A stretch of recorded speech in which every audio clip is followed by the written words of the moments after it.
Hello students, मैं अभय दुबे स्वागत करता हूं आपके अपने channel deep knowledge with linear approach में। गाइस आज गाइस हम लोग आइसोटॉप्स और आइसोबार्स के बारे में सीखेंगे। What are isotopes and what are isobars. देखिए गाइस, आइसोटॉप्स क्या होते हैं? These are the atom of same element. ये एलिमेंट सेम होगा जिसका एटॉमिक नंबर जो होगा गाइस वो तो सेम होगा, लेकिन एटॉमिक मास क्या होगा वो डिफरेंट होगा।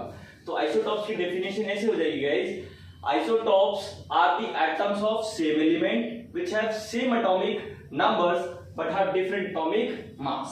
फॉर एग्जांपल, कार्बन का अगर आप देखेंगे आइसोटॉप तो दो हैं कार्बन के। 6 इसका क्या होता है एटॉमिक नंबर और 12 इसका क्या है एटॉमिक मास। एक तो ये हो गया C612, उसके बाद C614। तो ये क्या है गाइस? आइसोटॉप्स हो गए कार्बन के। नेक्स्ट आप क्लोरीन का भी देख सकते हैं 1735, 1737। ऐसे ही एक हाइड्रोजन का भी है गाइस। हाइड्रोजन के तो इनफैक्ट 3 आइसोटॉप्स है ना, 111H, protium, deuterium and tritium. ठीक है, तो हाइड्रोजन का नहीं लिखा है, वो बहुत कॉमन एग्जांपल हो जाता है, इसलिए हमने ये दो ले लिए हैं। तो आई होप कि आइसोटॉप्स आपको समझ में आया होगा। अब देखिए गाइस, आइसोबार्स क्या होते हैं। आइसोबार्स जो होते हैं ना, आइसोटॉप्स के अपोजिट हो गए डेफिनेशन में। These are the atom of different element। Element जो होंगे वो डिफरेंट होंगे, which have same atomic mass। इनके एटॉमिक मास सेम होते हैं, लेकिन इनके एटॉमिक नंबर क्या होंगे गाइस वो डिफरेंट होंगे। तो isobars are the atom of different element which have same atomic mass but have different atomic numbers। Example आप ले सकते हैं, आर्गन का हो गया जैसे 18 इसका एटॉमिक नंबर है और 40 का एटॉमिक मास है। कैल्शियम का भी 20 और 40। तो देखेंगे आप लोग 40 एटॉमिक मास दोनों का सेम हो गया ना, और एटॉमिक नंबर क्या है? एटॉमिक नंबर तो डिफरेंट होगा ही होगा, और एटम भी डिफरेंट होगा। जो एलिमेंट है ना ये डिफरेंट एलिमेंट होंगे। ठीक है, they are the atoms of different element. Same नहीं होते, सेम तो सिर्फ आपके आइसोटॉप्स में होते हैं, आइसोबार्स में नहीं होते हैं। आइसोबार्स में डिफरेंट होते हैं। ठीक है गाइस, अब आप इसमें देखिए, they are the atom of same element. Same element की तो एटम सही है और इसमें डिफरेंट है। तो बस ये होता है इन दोनों का डेफिनेशन। अब देखिए guys, there are few examples of there are few applications of isotopes of an element, है ना। क्या एप्लीकेशंस होते हैं गाइस? क्या एप्लीकेशंस हैं? Let's C.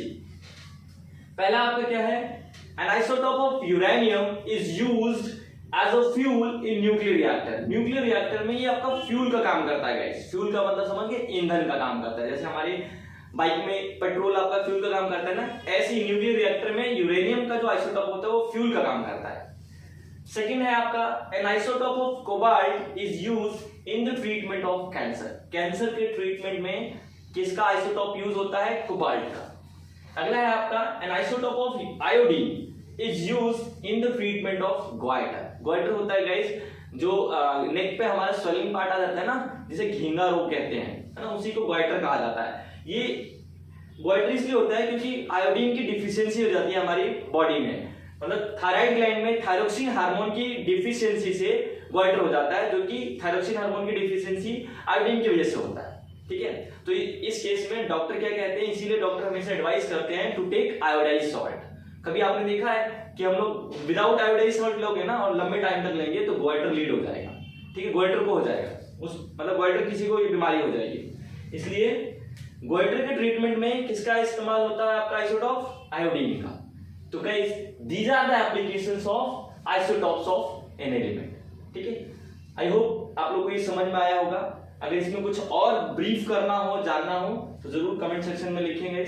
I will definitely make video for it guys. ठीक है, थैंक यू।